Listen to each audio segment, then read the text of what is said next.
Assalamualaikum warahmatullahi wabarakatuh. Perkenalkan, nama saya Sofiani, NIM E 2019-2174 dari kelas Ekonomi Syariah 4. Sama seperti video sebelumnya, video ini saya buat untuk menanggapi video dari Bapak Abdul Wadud Nafis selaku dosen Ekonomi Makro Islam, yang mana dalam videonya beliau menjelaskan mengenai teori pendapatan nasional, termasuk pula di dalamnya pengertian pendapatan nasional.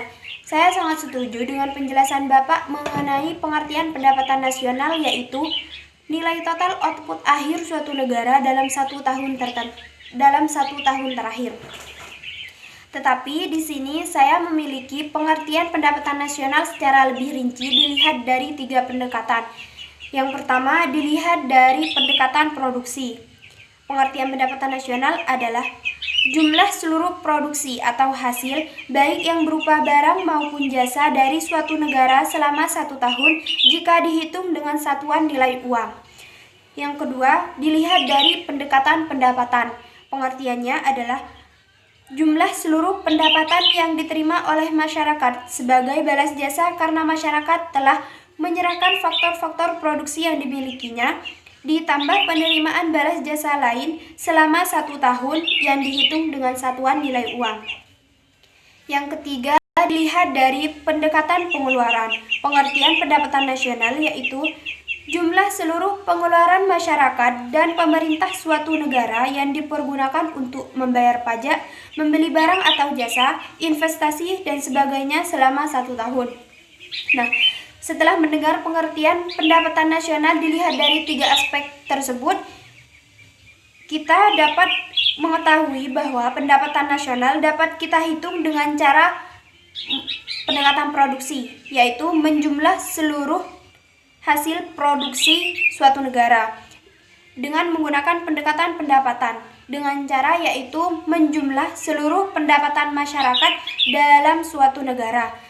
Dan yang ketiga dengan menggunakan pendekatan pengeluaran, yaitu dengan cara menjumlah seluruh pengeluaran, baik itu pengeluaran masyarakat dan pemerintah di suatu negara.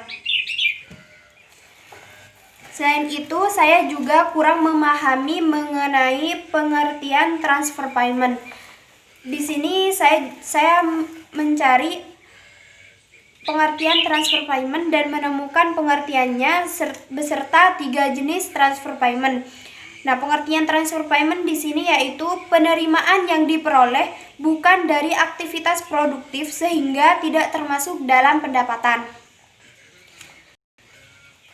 Ada 3 jenis transfer payment. Yang pertama, government transfer payment atau biasa disebut pembayaran transfer pemerintah, yaitu pemberian transfer oleh pemerintah kepada perorangan, misalnya tunjangan yang diberikan kepada veteran, tunjangan anak, dan pegawai negeri sipil. Yang kedua yaitu business transfer payment atau biasa disebut pembayaran transfer bisnis. Contohnya seperti utang ragu-ragu. Yang ketiga yaitu interpersonal transfer payment atau biasa disebut pembayaran transfer perorangan, yaitu pemberian dari seorang teman atau keluarga kepada seorang teman atau keluarga lainnya. Demikian yang dapat saya sampaikan, semoga bermanfaat. Kurang lebihnya mohon maaf. Wassalamualaikum warahmatullahi wabarakatuh.